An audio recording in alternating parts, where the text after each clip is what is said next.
Salut les amis, jour 2, aujourd'hui où on met les pommes de terre, je suis avec madame, on met les pommes de terre, elle ne veut pas se faire filmer donc elle se cache.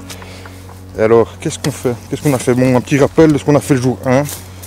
C'est le jour 2, j'appelle ça le jour 2, mais nous sommes 2 jours plus tard, puisqu'aujourd'hui nous sommes le dimanche. Et la première vidéo date du vendredi, donc jour 1, où on avait mis les pommes de terre sous paille, donc voilà. C'est jour 1. Plus loin là-bas, on mettra encore des pommes de terre sous paille, mais un peu plus tard, parce qu'elles ne sont pas encore prêtes. Lorsqu'elles seront prêtes, on les mettra. Elles sont en train de germer. Donc voilà ce que j'ai fait. J'ai retourné tout le terrain. Je vais vous faire un plan large. Voilà, je vais vous mettre un peu plus loin. Plan large. Voilà, donc qu'est-ce que j'ai fait? Je me suis amusé à retourner tout le terrain. Enfin, retourner, je ne l'ai pas retourné. J'ai passé un coup de grelinette dans les deux sens, puis un coup de croc, pardon, et ensuite un coup de râteau avec madame. Nous avons fait ça donc le vendredi et le samedi, 2 demi-journées on va dire pour faire tout ça. Beaucoup de racines, on a retiré 4 ou 5 brouettes de racines, je ne sais plus exactement. Et donc comme vous voyez, ben voilà, j'ai mis un cordeau et je vais mettre mes pommes de terre. Comment je vais faire pour mettre mes pommes de terre? C'est ici, les pommes de terre qui sont là, hein. Donc, 2 sortes de pommes de terre jaunes.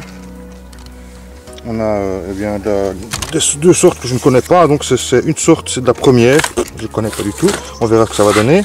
Et la deuxième, c'est de l'Artémis. Petite précision les amis, je me suis un petit peu renseigné juste après avoir tourné cette vidéo et je vais vous donner quelques informations que j'ai en ma possession.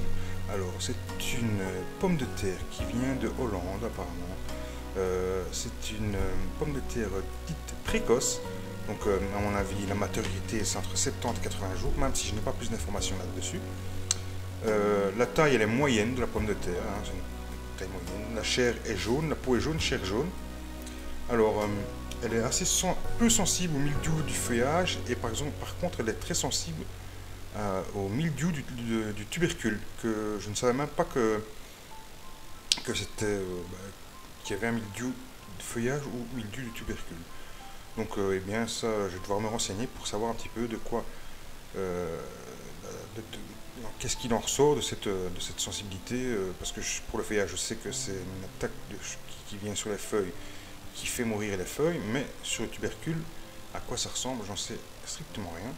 Ensuite, eh bien, j'ai des autres informations que je ne connais pas, pour la gale verruqueuse non attaquée, gale commune assez peu sensible, donc voilà, virus X résistante, virus A sensible, virus Y assez peu sensible.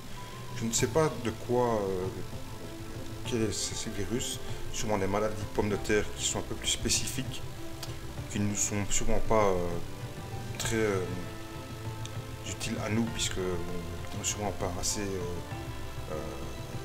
renseignés pour ces maladies. Donc on va dire que les défauts internes du tubercule, peu sensible aux taches de rouille, ça c'est très bien, peu sensible au cœur creux, ça c'est très bien aussi, et moyennement sensible aux taches cendrées. Voilà. Alors repos végétatif très court, donc voilà. Donc la conservation c'est très faible, donc ça veut dire que c'est une pomme de terre qu'on va devoir consommer assez rapidement.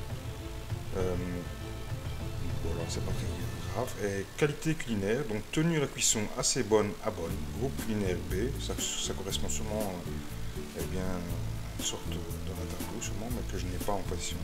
Noircissement nul après cuisson, coloration assez claire à la friture, donc voilà, c'est une pomme de terre, on va dire, moyenne, qu'on pourra peut-être utiliser pour des salades, pour des pommes de terre en vapeur ou même pour des frites à l'occasion.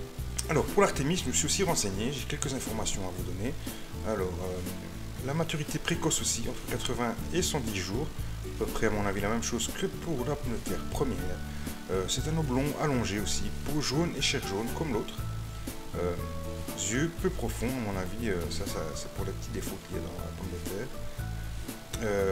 Idéal pour la salade, la vapeur, mitonnée et rissolée. Donc voilà, la plante, c'est un feuillage vert foncé et des fleurs blanches.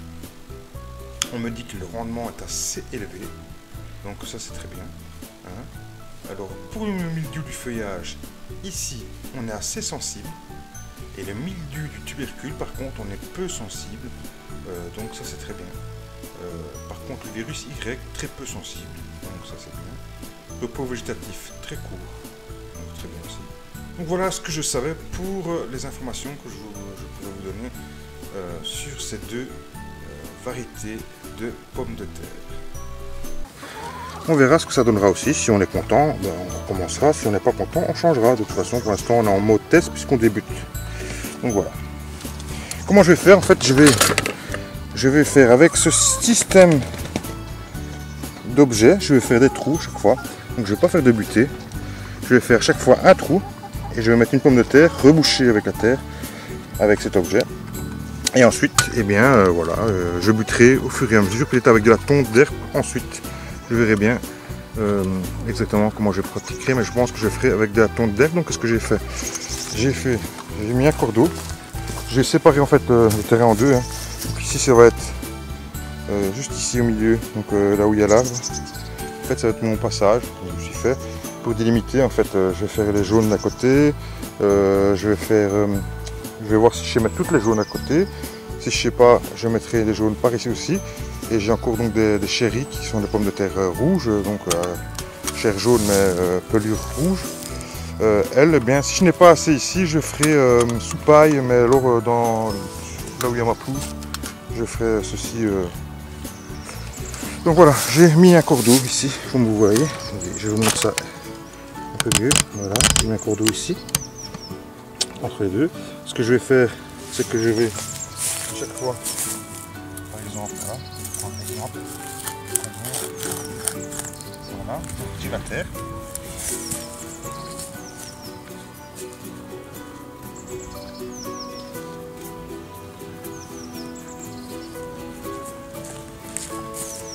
Voilà, j'espère que vous me voyez, que vous m'entendez. Je prends la pomme de terre chaque fois, je vais la mettre à l'intérieur avec la germe vers le haut et je vais remettre la terre tout-dessus. Voilà, tout simplement.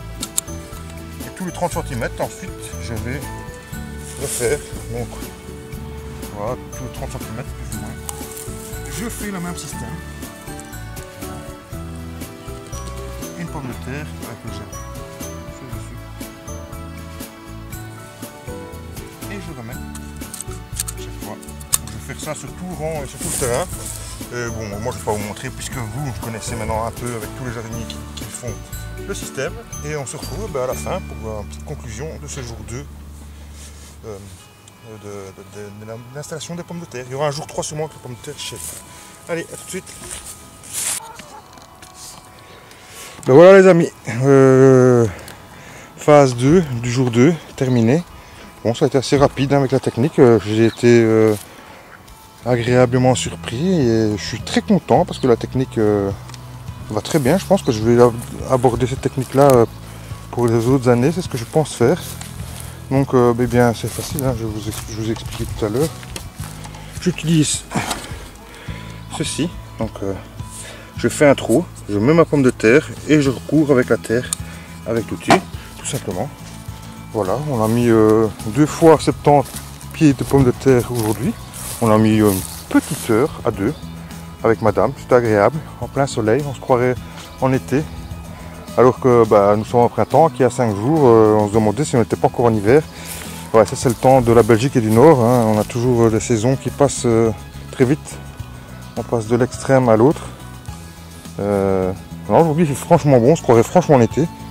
On a même eu chaud, même ma femme a eu chaud alors que c'est une grande frileuse. Mais on a réussi à mettre donc 2 pieds, 2 fois 70 pieds. Voilà, j'ai mis les petits écriteaux pour me repérer comme je ne connaissais pas les pommes de terre. Alors on a fait un pied d'Artémis, des premières, et ensuite nous mettrons des chéris de ce côté là en fait, puisque on a fait qu'un côté avec les 2 fois 70 pieds. Voilà, donc les 2 fois 70 pieds, on a réussi à les mettre sur cette partie là. Il me restera maintenant cette partie ci pour mettre les chéris, et alors la partie encore juste là-bas qui est pas paillée, où je vais encore faire un essai aussi avec les chéris sous paille, et comme ça je pourrai avoir un résultat pour toutes les sortes de pommes de terre que j'ai placées. Voilà, donc ben voilà, c'est fini. Donc jour 2 terminé, maintenant il restera le jour 3. Eh bien, je vous donnerai, je vous reprendrai bien sûr le début du jour 3. J'attends que les pommes de terre sont là, mais elles ne sont pas assez germées. Et donc j'aimerais bien qu'elles germent un petit peu plus avant de les placer. Comme il n'y a rien qui presse, on va attendre qu'elles finissent de bien germer et ensuite on les placera sur le terrain ici sur le champ de patates. Et là où je me trouve, eh bien, je mettrai une ligne de brocoli. Voilà. Voilà les amis, je vous laisse sur cette vidéo. Je vous souhaite un bon week-end si c'est le week-end, une bonne journée si c'est une journée, ou une bonne soirée si c'est la soirée. A très bientôt. Bisous bisous.